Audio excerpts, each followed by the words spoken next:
श्रीमान् गोत्रः యజమానస్య ధర్మపత్ని సమేతస్య సహకుటుంబానాం. అంటే ఈ యొక్క కార్యక్రమానికి యజమాని ఎవరున్నారో ఆ యజమాని యొక్క గోత్రాన్ని చెప్పుకోవాలి.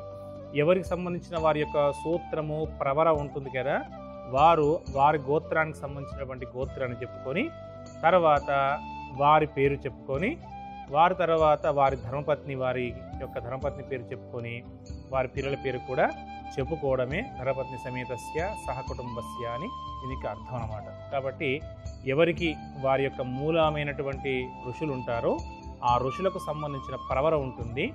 ఆ ప్రవర చెప్పుకొని అతని గోత్రమును సూత్రమును చెప్పుకొని యజమాని పేరు, యజమాని యొక్క ధర్మపత్ని పేరు, కుటుంబ సభ్యుల పేరు చెప్పుకోవడమే ధర్మపత్ని సమేతస్య సహకుటుంబస్య అన్న పదానికి అర్థం.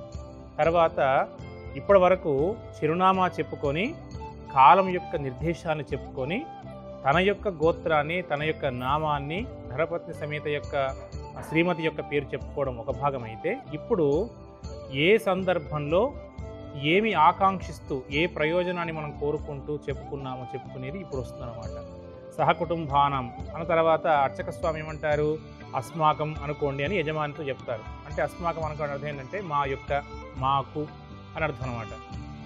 వారేమంటారు, అప్పుడు అర్చక స్వామి అనిపిస్తారు వారితోటి, క్షేమ స్థైర్య ధైర్య విజయ అభయ ఆయురారోగ్య ఐశ్వర్య వృత్త్యర్థం ధర్మ అర్థ కామ్య మోక్ష చతుర్విధ ఫల పురుషార్థ సిద్ధ్యర్థం అని అనిపిస్తారు.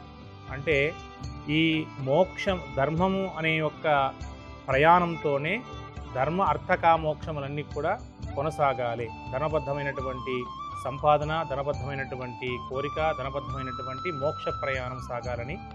ఐశ్వర్యం అంటే కేవలం డబ్బు వరకే కాదు, చక్కని ఆరోగ్యము, చక్కని కీర్తి, గౌరవము, కుటుంబ సభ్యులందరూ ఉంటే దాన్ని ఐశ్వర్యం అంటారు.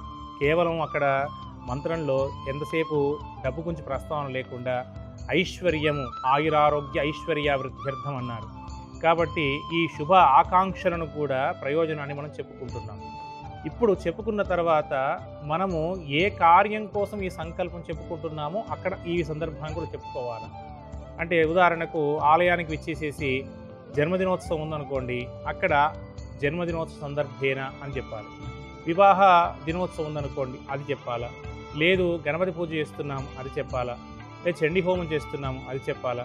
ఇప్పుడు గోత్రాలు శుభ ఆకాంక్ష పూర్తయిన తర్వాత ఏ సందర్భం కోసము ఈ సంకల్పాన్ని చెప్పుకుంటున్నామో చెప్పుకోవడమే సంకల్పం యొక్క పరిపూర్ణమైనటువంటి విషయం అన్నమాట.